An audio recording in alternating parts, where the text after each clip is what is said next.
golfers, David Reckless from Reckless Golf. For the past couple of months, due to my health, I've been in isolation here at home, and I haven't had a game of golf for 3 months. So I'm a bit excited about getting out to play eventually. So what do I do to keep myself busy? Well, I have a putting mat, and as you can see, it's quite lengthy.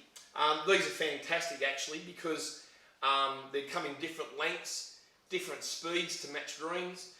Also, there's a phone app where we have different courses which are skill-based and scoring. Me and the boys have been doing that and having a bit of fun with it. But I've got back to some of the drills I used to do in the early 90s when I was competing.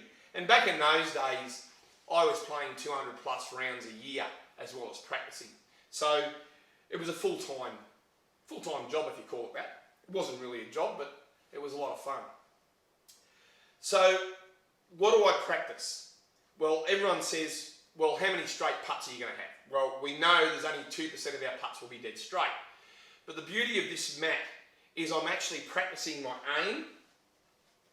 I'm also trying to get my ball started on my intended line, and also speed as well. So there's 3 lengths of putts I practice each day.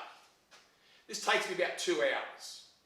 So 3 feet, 90 centimetres, 4.5 feet, and 6 feet, 1.8 metres.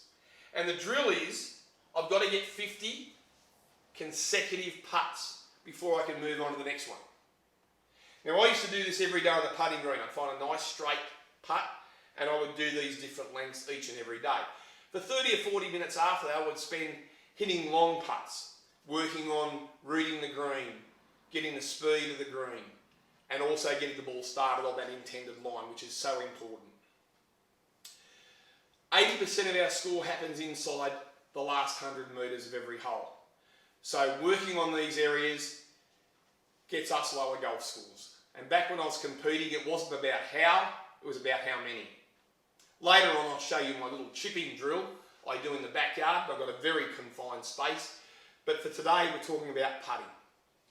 So getting set up in my address position, pointing my putter face in the direction I want the ball to go.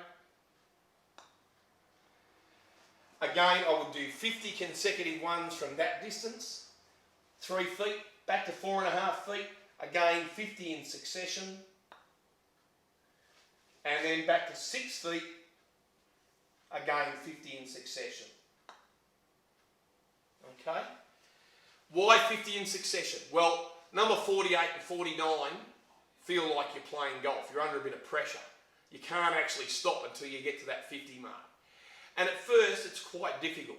But as you improve, you'll find it takes a shorter time span. So as I said, 2 hours of the day, I would spend putting on this mat, and then some games at night with the boys, just having a bit of fun, having a few beers, and really relaxing. The chipping drill, as I said, I'll show you that video a little later. I've got a very confined space. One thing I was really good at, I wasn't a great putter, but I was a good putter. I was a great chipper. So I would be able to chip the ball. Usually once a round I'd chip the ball in, and also I'd probably hit 10 or 11 greens in regulation. So it wasn't top of the tree, but it was mid-range. So I'd have to chip the ball close or pitch the ball close to give myself a chance. So this is so important to our game. We just don't spend enough time doing this.